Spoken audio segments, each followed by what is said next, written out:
We are 3 seconds, 2 seconds, 1 second, and everybody is certainly legal being behind the 1 minute buoy after the 1 minute mark.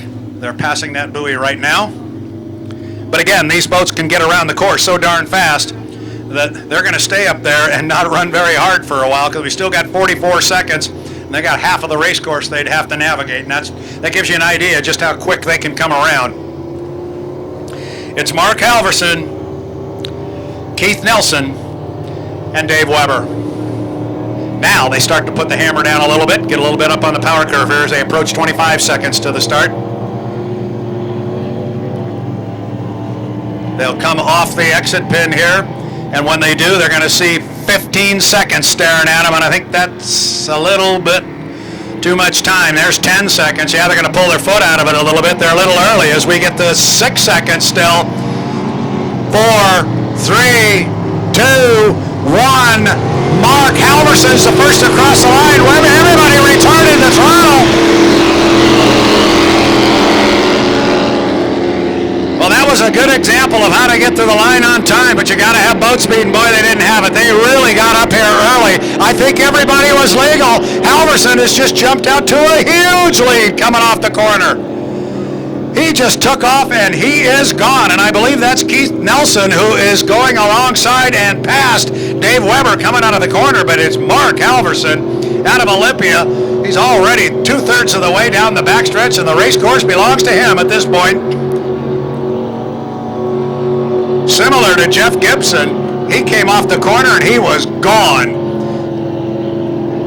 Going to come very wide off the corner here. He's going to find very clean water conditions all the way down the front straightaway. Mark Halverson driving boat number 200. Got everything going his way right now. And it is Keith Nelson.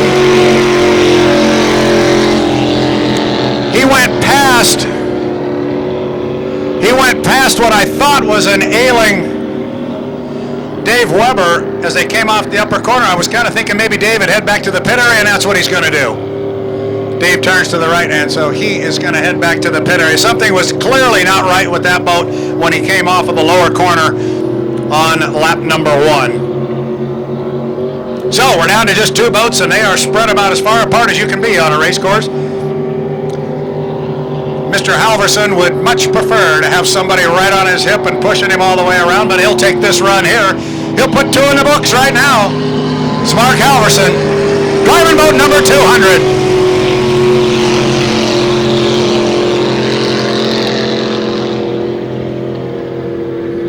We got one boat at one end of the race course and the other almost exactly 180 degrees apart for him. Boat number 12 is driven by Keith Nelson. He calls it the Sure Thing, spelled S-C-H-U-E-R, the Sure Thing.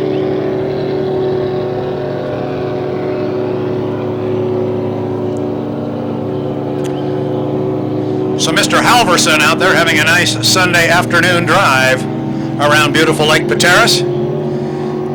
Swinging out nice and wide. All he's looking for now is just clean water. Keep the boat clean, keep it off the buoys, keep it right side up. And look to the right and see a white flag. Made it 1 to go.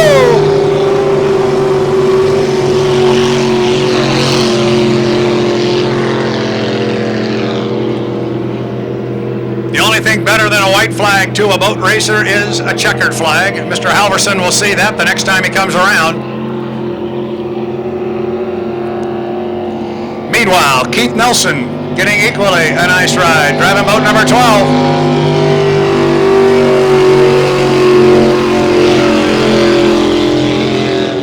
You look close at the very right rear corner of that boat, and you can see where it says Sure Thing on the side. Again, our boats are almost exactly 1/2 a lap apart from each other right now.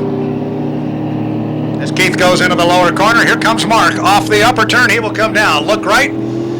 Believe he will see the flag make a change. Am I not counting right? I thought there's the checker.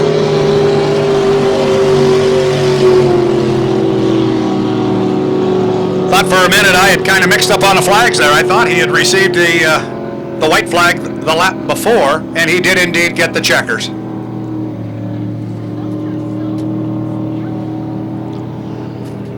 So we will work to get Mr. Nelson the same thing. Checkered flag held high on the start-finish line. He'll come down, complete lap number 4 of 4. Bring home a checkered flag.